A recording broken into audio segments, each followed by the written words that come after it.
Este podcast es una iniciativa de Quinton Brands, el estudio de diseño de marca y branding de Samuel Ferrer. Si tienes un negocio, tienes una marca, y Quinton Brands te ayuda a crearla y a gestionarla de forma honesta y relevante para tu audiencia. No lo dudes, empieza a invertir en el mayor activo que tienes, tu marca. Más información en www.quintonbrands.com.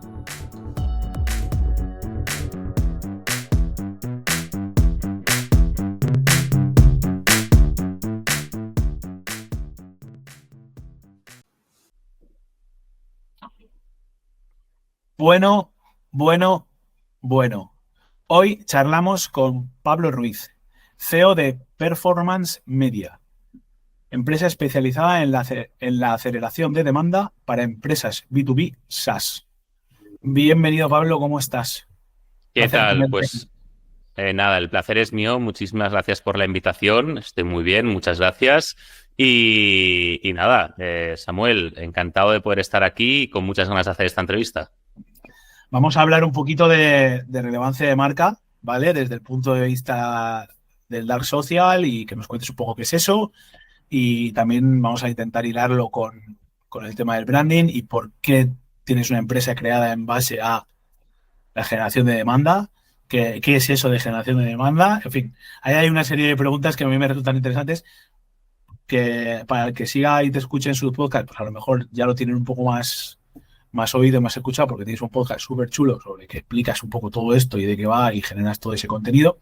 Gracias. Y la idea es pues traer todo eso, un poquito de eso a esta charla y ver cómo esa generación de demanda, ese dark social, esa relevancia de marca afecta a las empresas y cómo pueden hacer para aumentar su valor, que es un poco lo que yo intento con mis clientes y lo que intento también con este podcast, ¿no? Traer gente que pueda, que a través de su experiencia y de lo que hacen, pues pueda subir el valor de los negocios cuando apliquen las cosas que cuentan nuestros invitados.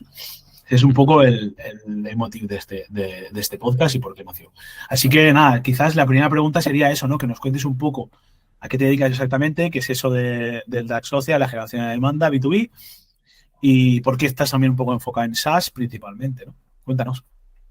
Bueno, son tres preguntas, Son ¿eh? tres Son tres preguntas, no hay que preguntas. hacer esto, ¿eh? No hay que hacer tres preguntas en una, pero bueno, el podcast es mío y... Ya haces lo que quieres, me parece muy bien. No, pues a ver, ¿cuál es la primera pregunta entonces? ¿A qué me dedico, verdad? ¿A qué haces Vale, exactamente? pues Sí. sí, soy el fundador y el CEO de Performance Media. Performance Media es una consultora ejecutiva especializada en implementar estrategias de generación de demanda B2B para nuestros clientes. Tenemos clientes actualmente distribuidos entre España y Latinoamérica principalmente. Es cierto que estamos abriendo nuevos mercados y con todos nuestros clientes pues ofrecemos estrategias adaptadas a cómo el comprador B2B toma decisiones, lo que nosotros llamamos generación de demanda.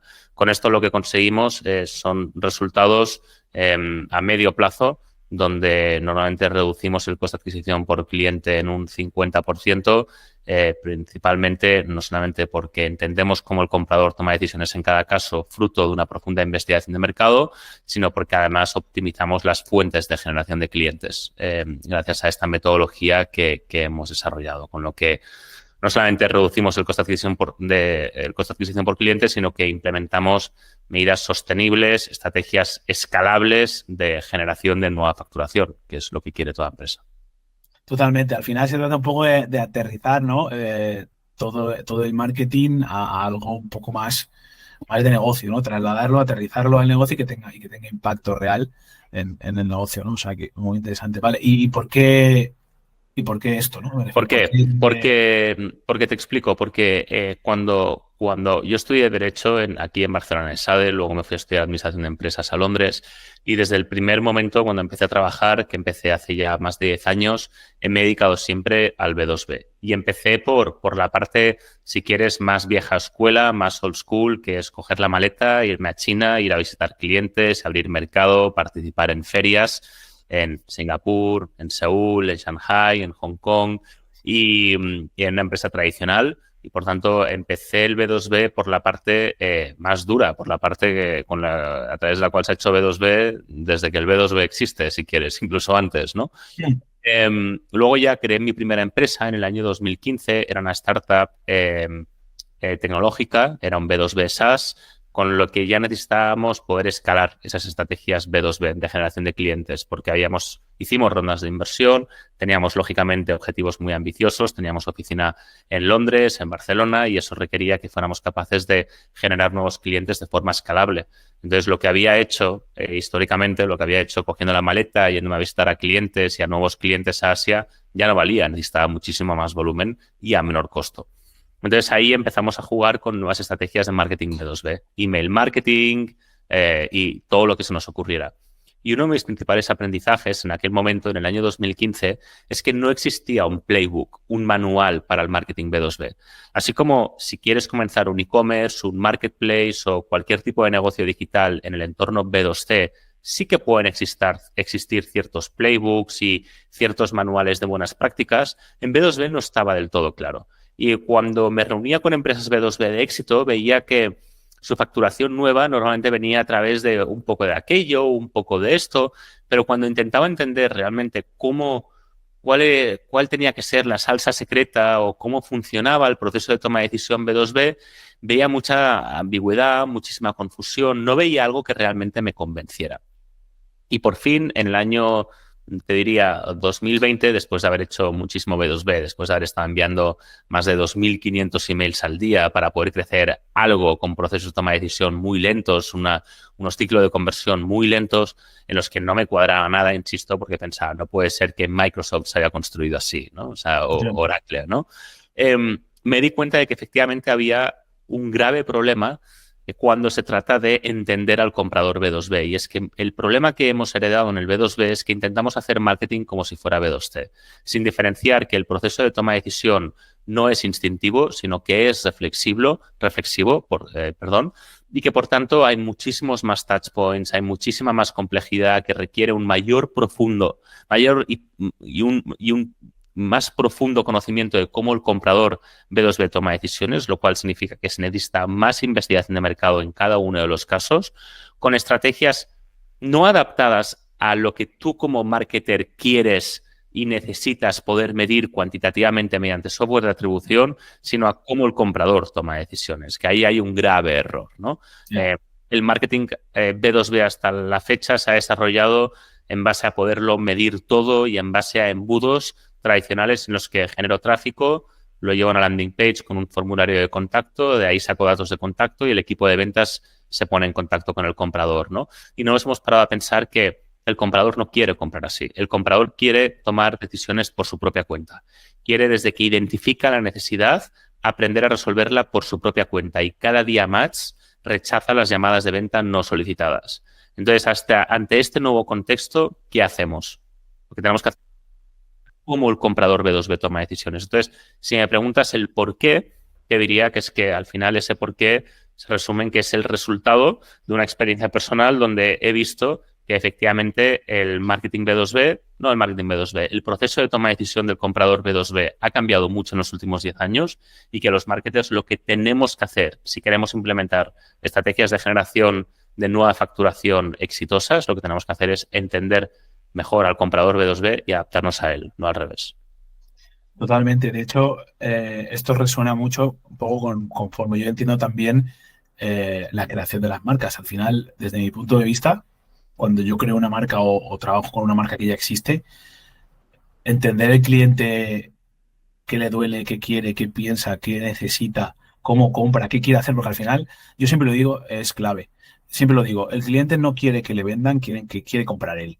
Quiere tener el control y quiere poder tener la decisión. Y eso muchas veces no está basado tanto en lo que tú has dicho de una compra compulsiva, porque es lo que tú dices, al final es ticket alto o más o menos alto, con lo cual requiere cierta reflexión, que luego al final siempre te dejas influir por tus emociones, por supuesto, ¿vale? Porque somos seres emocionales que racionalizan, pero al final ese proceso de racionalización es necesario, ¿no? Y eso muchas veces no se tiene en cuenta y se consigue una venta, una compra, creando otras cosas alrededor que facilitan que esa compra se produzca, ¿no?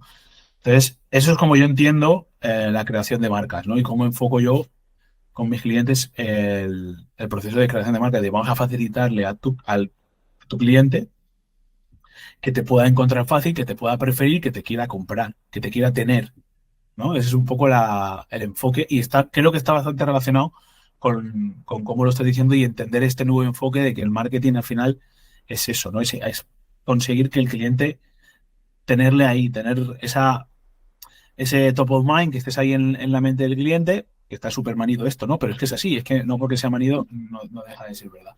Entonces, me gustaría saber un poco cómo hacéis, qué estrategias seguís, porque ya me has contado un poco cómo llegaste hasta esto, ¿no? Entonces,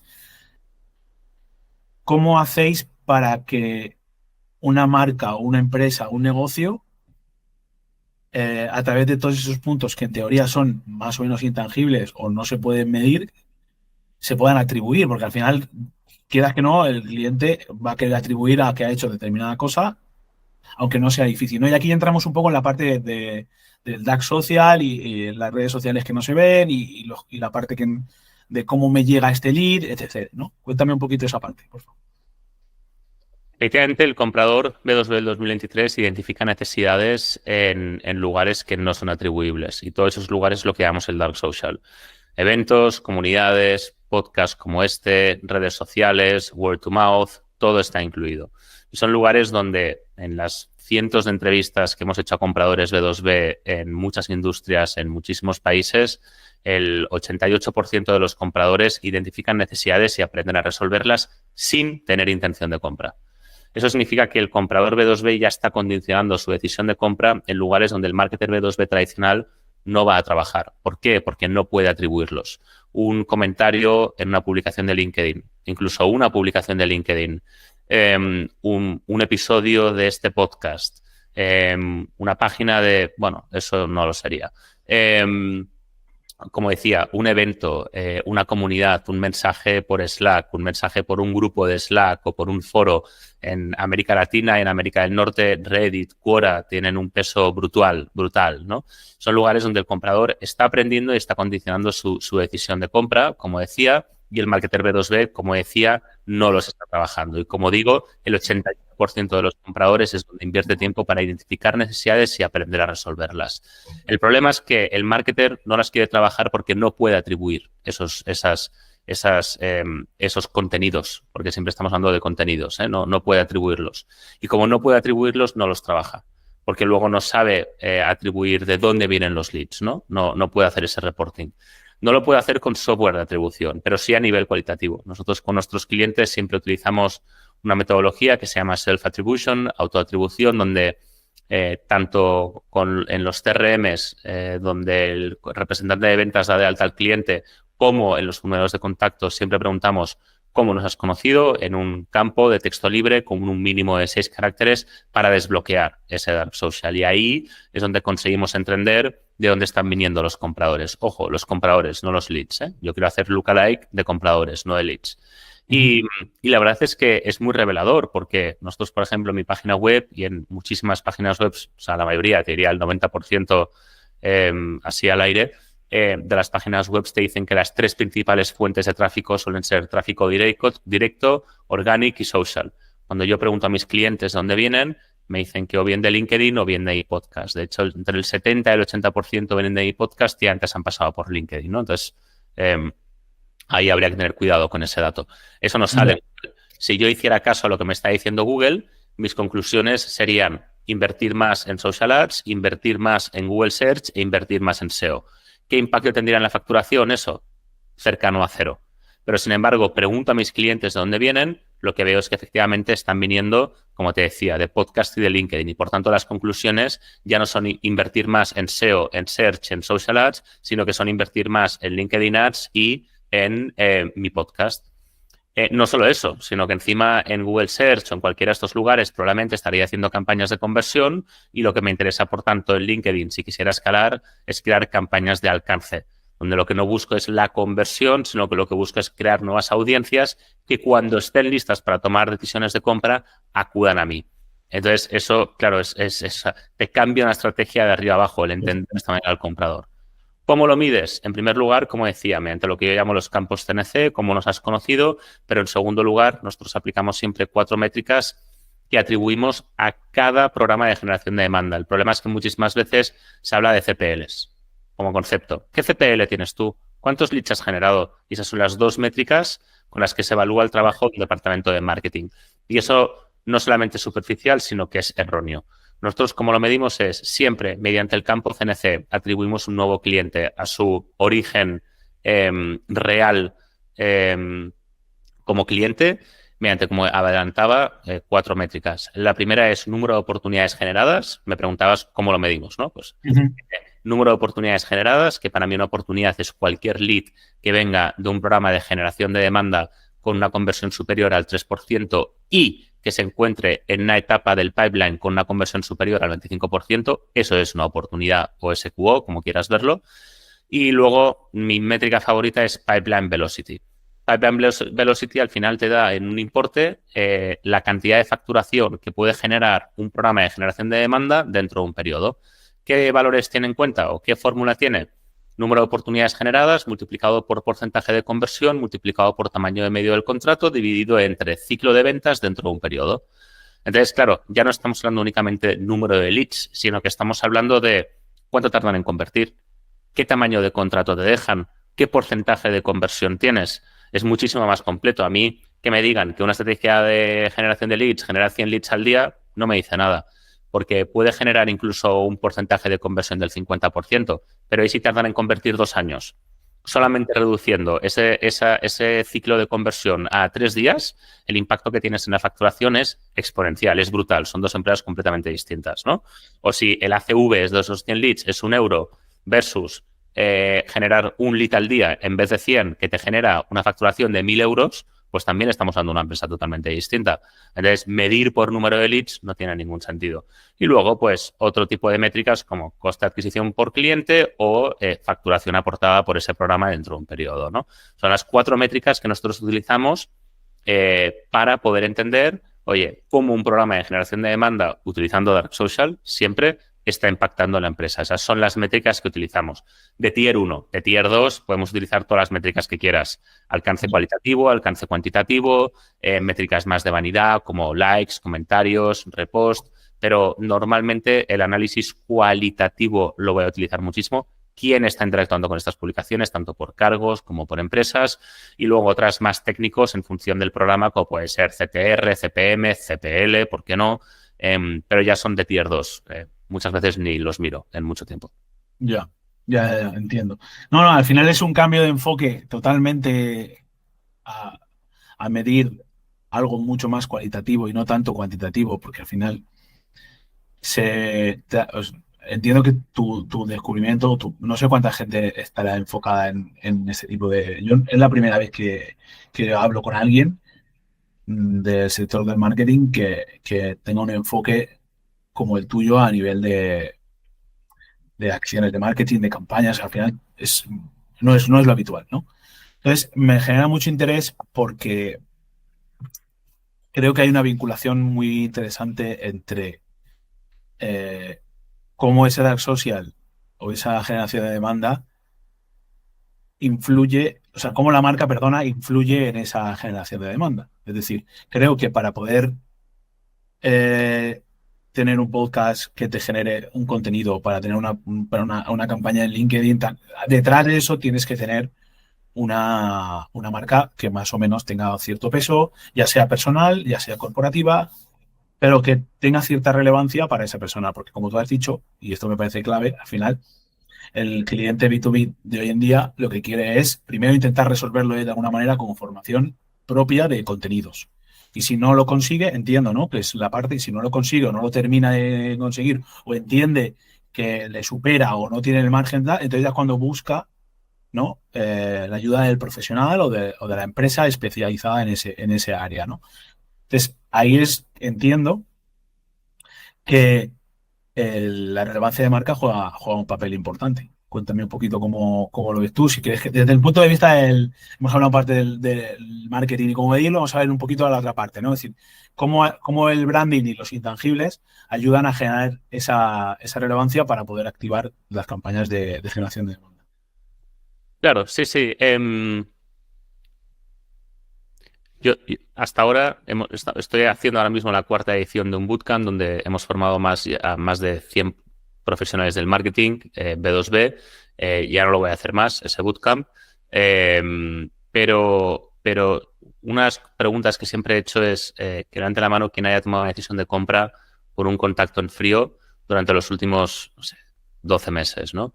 Nunca nadie levanta la mano. A veces alguien, pero es muy irrisorio.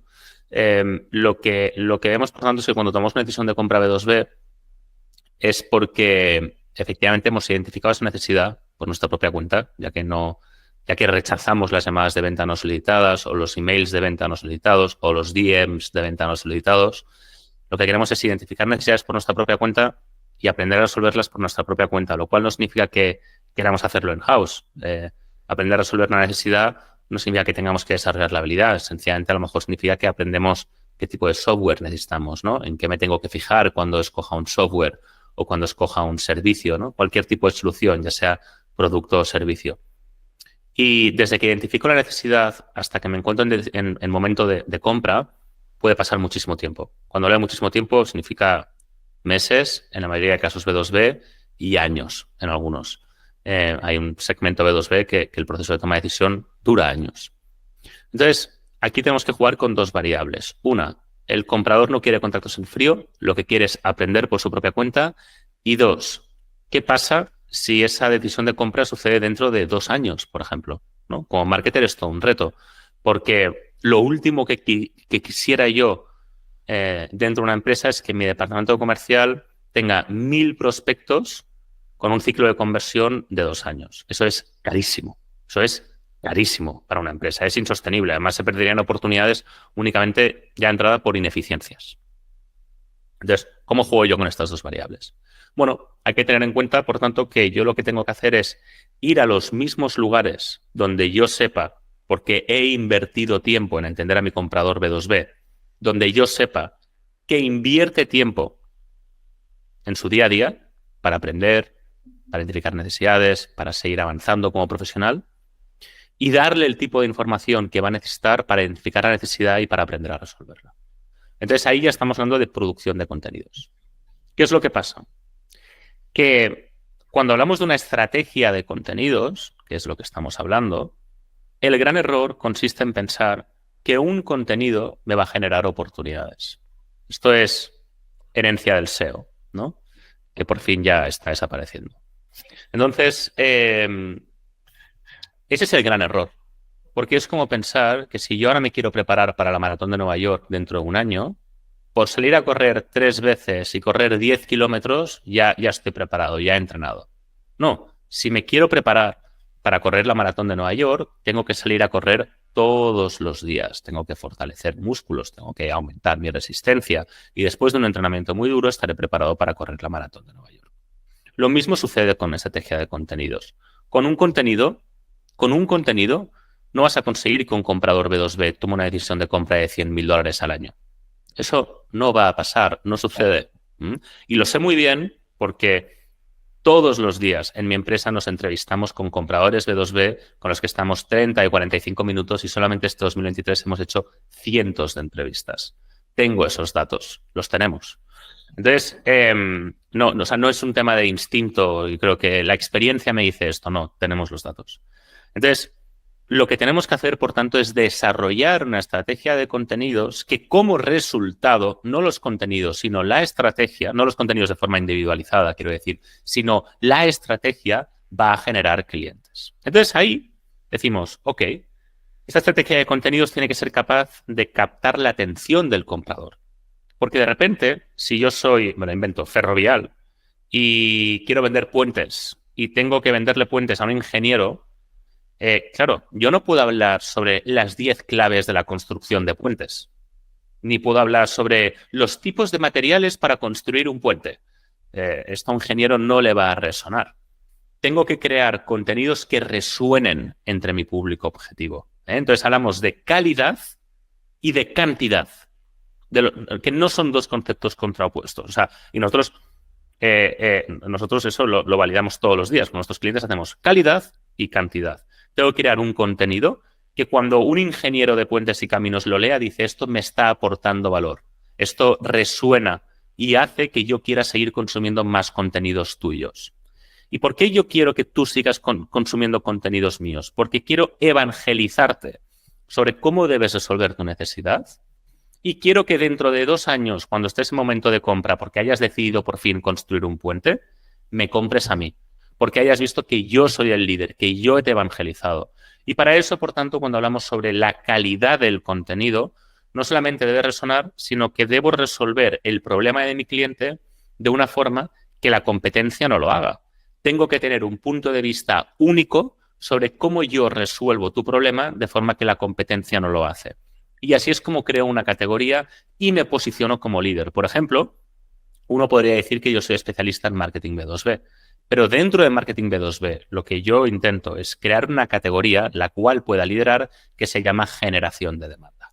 De forma que cuando alguien identifica su problema dentro de su empresa, por ejemplo, es que no consigo escalar, no consigo crecer, necesito más equipo especializado.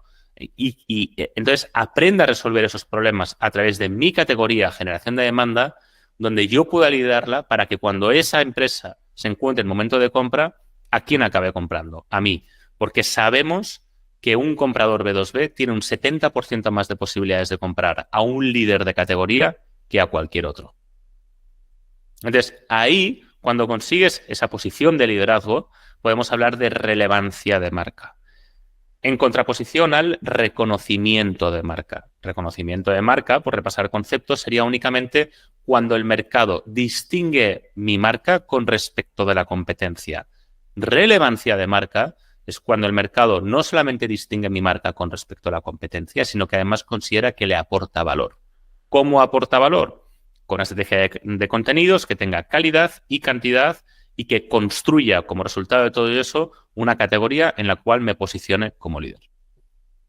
Es interesante el enfoque que le das a la relevancia de marca porque está vinculada al valor, pero está vinculada al valor desde un punto de vista de que te aportan cosas, ¿no? Que no estoy diciendo que no sea así, de hecho es así. El enfoque, por ejemplo, que yo le doy a la relevancia de marca tiene más que ver con la parte de cómo para mí eres de importante, ¿no?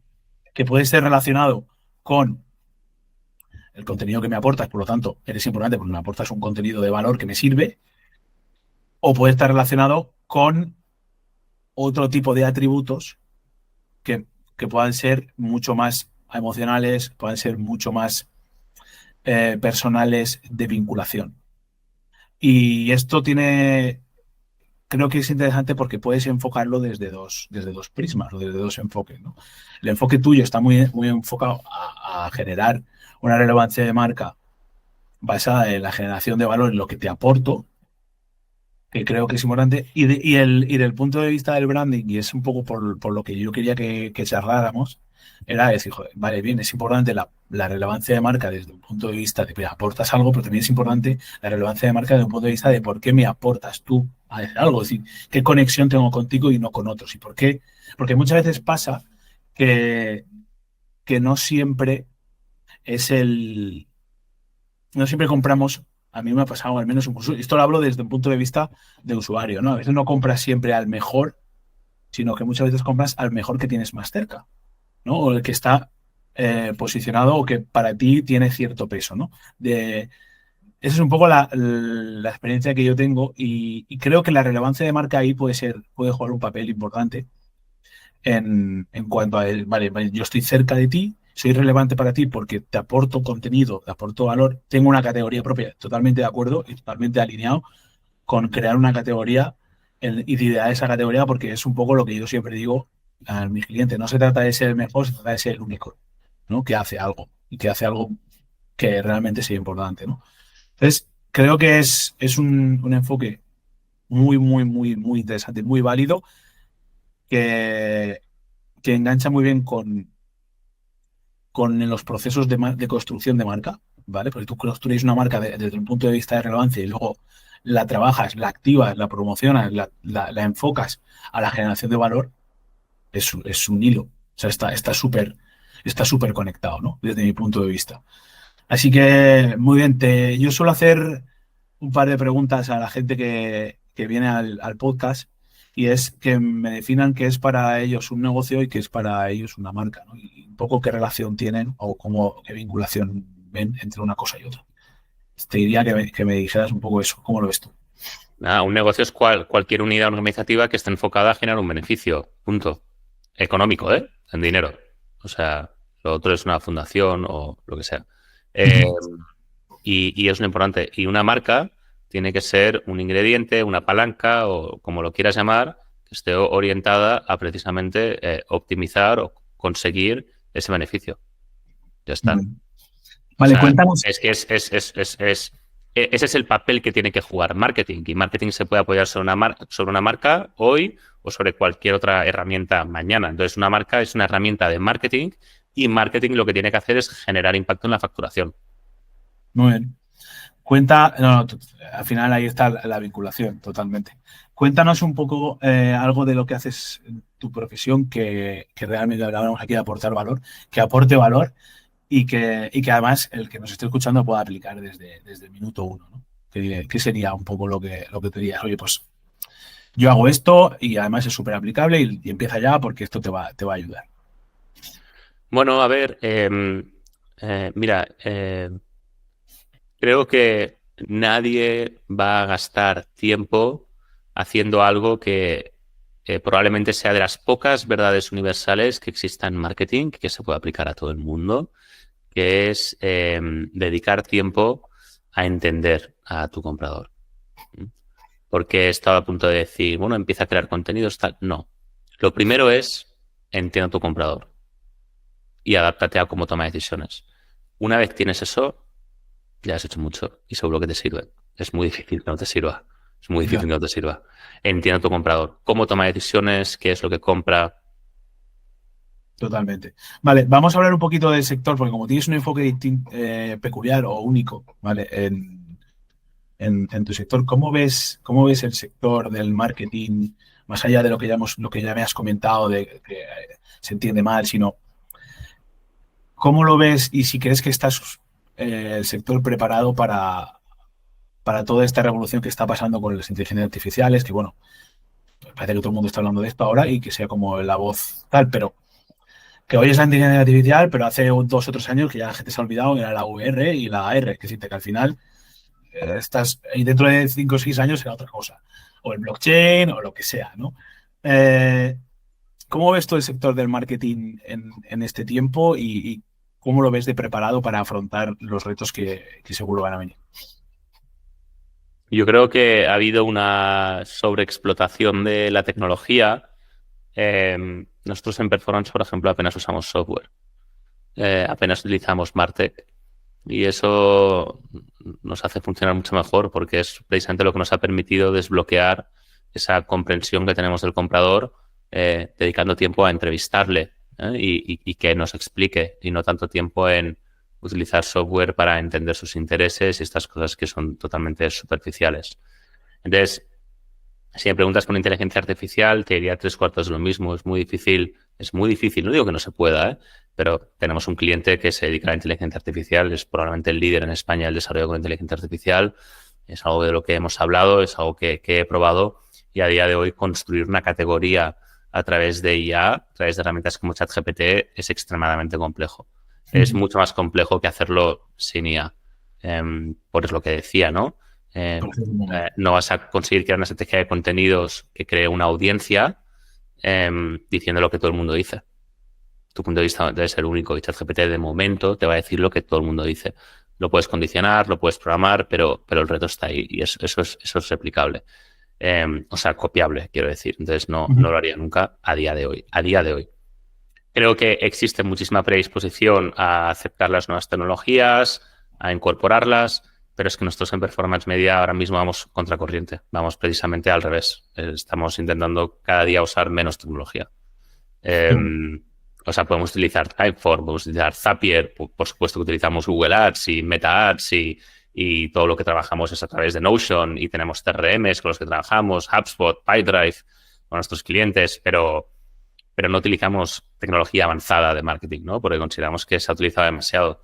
Y Entonces, si me preguntas, oye, ¿está preparado el sector del marketing para aceptar las nuevas tecnologías? Yo te diré, sí, está mega predispuesto. El problema es que probablemente, a día de hoy, creo que sobra bastante tecnología en el entorno B2B y más conexión con el comprador, ¿sabes? No, al final es el tema que se está repitiendo todo el rato en la charla, ¿no? Al final es, oye, cliente, foco en el cliente, aprende a cómo lo entiendes, entiéndelo, que va mucho más allá de unos avatares o de unos estándares, patrones, ¿no? Hay Sí, un meme por ahí que siempre que ponía a dos personas que eran un rockstar y el príncipe Carlos, no recuerdo si lo has visto alguna vez, ¿no?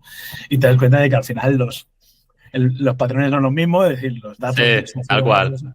es Sí. ese meme que es de risa y te lo ves y te ríes, pero es que pasa, y ya no es solo el avatar, sino en general. Y, oye, Sí. a mí me gusta cuando creo las marcas, justamente no focalizarme tanto en crear una marca para un cliente socio demográfico en concreto, sino para crear una marca que solucione un dolor, un problema, porque eso es más transversal y puede coger públicos diferentes, ¿no? Desde que no tenga, le puede doler lo mismo a una persona que se dedique a hacer zapatos que a una persona que trabaje en ingeniería, porque le duele, yo qué sé, la espalda.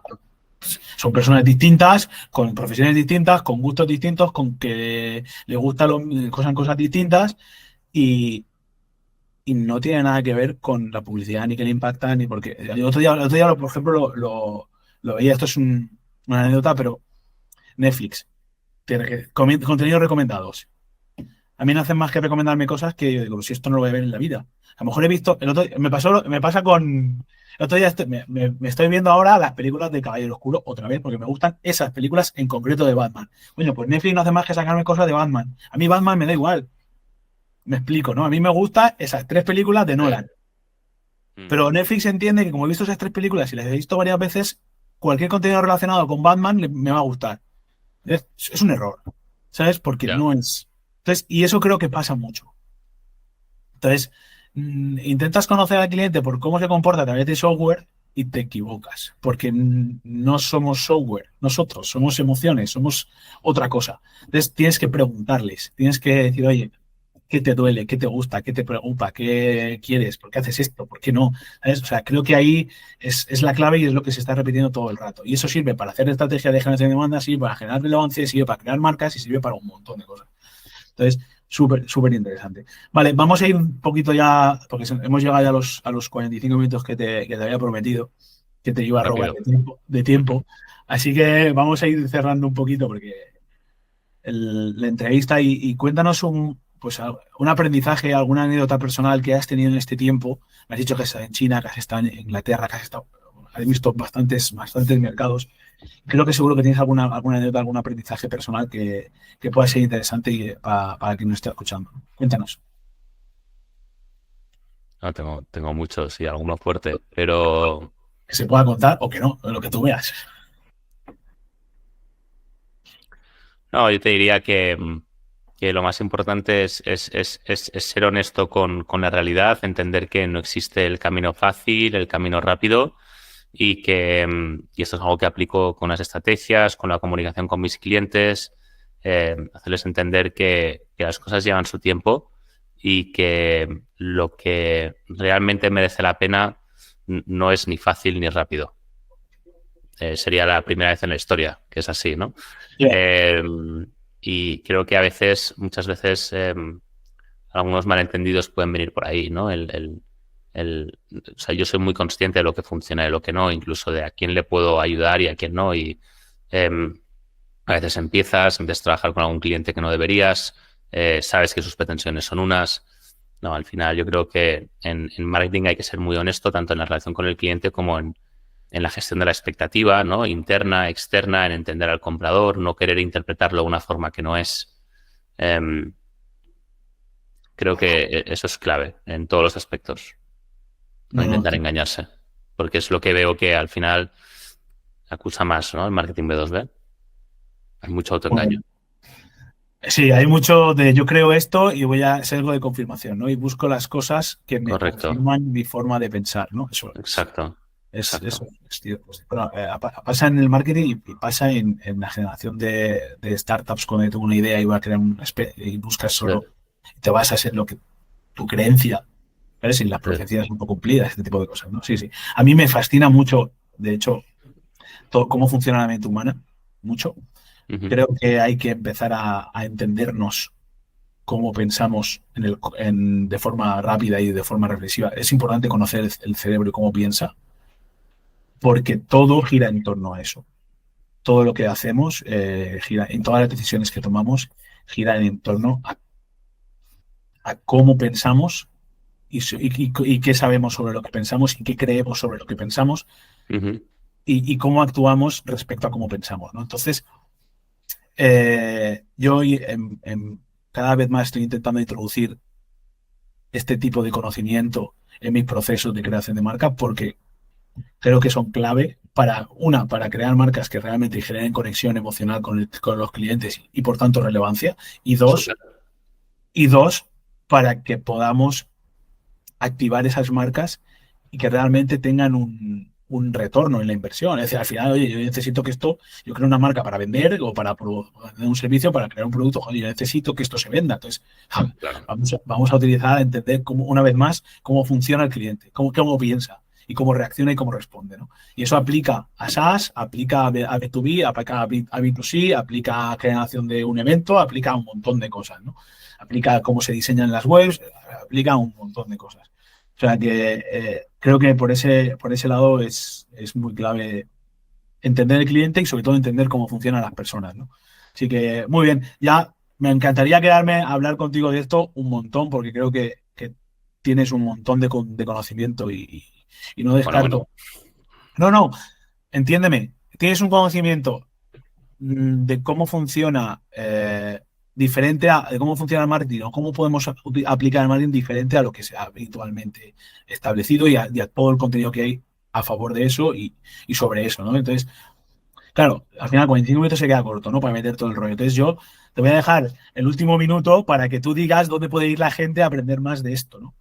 Si te Claro, parece. sí, sí. Bueno, nosotros estamos en performancemedia.io, performancemedia.io, y ahí hay acceso a mi LinkedIn y a mi podcast, donde estamos constantemente hablando de generación de demanda. eh, y bueno, ahí está toda la información. Perfecto, pues ya te digo que yo me he escuchado, lo he dicho antes fuera de micro, me he escuchado varios episodios tuyos y, y he de decir que son muy recomendables. Así que nada, dejaremos los Gracias. enlaces en... No, no, totalmente. ¿Eh? A mí me gusta, cuando detecto algo que se sale un poquito de lo habitual, a mí me genera interés muchísimo. Entonces lo consumo bastante. Así que lo recomiendo también. Pondremos los enlaces en las notas del episodio para que puedan acceder a ellos. Este episodio no sé cuándo saldrá, ¿vale? Porque estamos grabando ahora en noviembre, pero ya sabes que estas cosas hay que grabarlas con tiempo, ¿vale? Pero bueno, ya te avisaré y te lo pasaré por si lo quieres compartir también por tus redes. Así que nada, Claro que sí. Pablo, muchísimas gracias por esta charla. Me quedo con ganas de más, así que no descarto que volvamos a charlar si tú quieres. Claro que sí. Será un placer. Muchísimas gracias. Encantado de poder volver y de verdad que gracias por tu tiempo. Ha sido un placer estar aquí. Muy bien, gracias, Pablo. Gracias a ti.